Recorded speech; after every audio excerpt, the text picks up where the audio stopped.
இந்த காஸ்டியூம் வந்து இப்போ வந்து கண்ட்ரியில் ஃப்ரீடம் ஃபைட்டர் கான்செப்ட் வந்து நிறைய யங் ஜென்ரேஷனுக்கு தெரியுது இல்லை.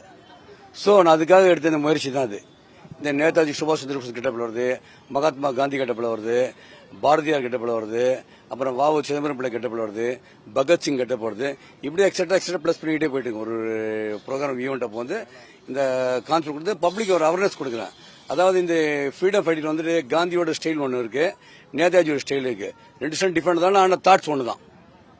Want freedom, that's all. அவரோட அகிம்சா. இவர் வந்து ஒரு இந்தியன் நேஷனல் ஆர்மி வச்சு உலக நாடுகள் பூரா போய்கிட்டு 46 கண்ட்ரிக்கு போயிட்டு அந்த 46 கண்ட்ரிலும் இந்தியன் ஆர்மிக்காக சப்போர்ட் தேடி பிரிட்டிஷ் கவர்மெண்ட்டுக்கு சிம்ம சொப்பனம் வழங்கினார் நேதாஜி சுபாஷ் சந்திர போஸ். நேதாஜி சுபாஷ் சந்திர போஸ் என்கிற பெயரை கேட்டாலே வெள்ளக்காரனுக்கு சிம்ம சொப்பனம். அது உண்மையான கருத்து.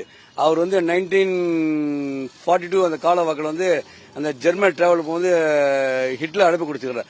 அங்க போயிட்டு கேட்டுருக்காரு தாட்ஸ் என்னன்னு. அங்க போகும்போது அந்த ஹிட்லருக்கு மிகப்பெரிய ஒரு அச்சுத்தனம் அவருடைய தோட்டத்தில் கொண்ட 7-8 பேர் இருக்காங்க. நேதாஜி போயிட்டு ஸ்டைலிஷா ரூம்ல உட்காராரு. அவருக்கு பாடியில் அங்கே உட்காரும்போது ஒவ்வொரு ஹிட்லர் கிளாஸ் பண்ண அப்படியே கேஷுவலா இருக்காரு. அப்போ திடீர்னு சடனா ஒருத்தர் தோல் மேல கை போடுறான். Hi boss how are you, hi Hitler ஹவாரியூன்றாரு. நான் தான் எப்படி போஸ் கண்டுபிடிச்சு கேட்கிறாரு அவரு ஹிட்லர். அதுக்கு நேதாஜி சொல்லக்கூடிய பதில், இந்த நேதாஜி தோள்பட்ட மேல கை வைக்கக்கூடிய துணிச்சல் தெரியும் உலகத்திலேயே ஹிட்லர் தவிர வேறு யாருக்கு இருக்குன்னு சொல்லிட்டு ஒரு ஹாட்டான ஸ்பீச் கொடுக்காரு. அப்ப கேட்கிறாரு, உங்க ஃப்ரீடம்க்கே நான் என்ன சப்போர்ட் பண்ணலாம், நீங்க என்ன பண்ணலாம் சொல்ல பண்ண, உங்களுடைய சப்போர்ட் எங்களுக்கு தேவையில்லை. ஃபர்ஸ்ட் ஃப்ரீடம் எங்களுக்கு வாங்க தெரியும், வாங்கிடுவோம். பட் நீங்க உலக நாடுகள் பூரா அடிமைப்படுத்துறீங்க. அந்த வரிசையில நாங்க வந்துட்டு பிரிட்டிஷ் கவர்மெண்ட் நாங்க அடிமையா கிடக்கிறோம். இந்த அடிமை வாழ்க்கை என்ன வென்று ஆங்கில அரசுக்கு வெள்ளக்கார அரசாங்கத்துக்கு தெரிய வேணும். சோ அதுக்காக தான் வந்து உங்களா அடிமைப்படுத்த சொல்லி போர்ஸ் கொடுக்காரு. அதனால அவர் வந்து அதுக்கு சப்போர்ட் பண்ணி அவருக்கு வந்து ஜப்பான் போறாரு, தைவான் போறாரு, மலேசியா போற பல நாடுகள்லாம் போகும்போது அவருக்கு வந்து ஒரு சப்மரீன் கம்பெனி எல்லாம் கொடுக்குறாங்க. அதாவது கொடுத்த தாட்ஸ்னா ஆங்கில அரசு அடிமைப்படுத்துறோம். அப்படிதான் அடிமை வாழ்க்கை என்ன என்பது ஆங்கில அரசாங்கம் தெரியும்.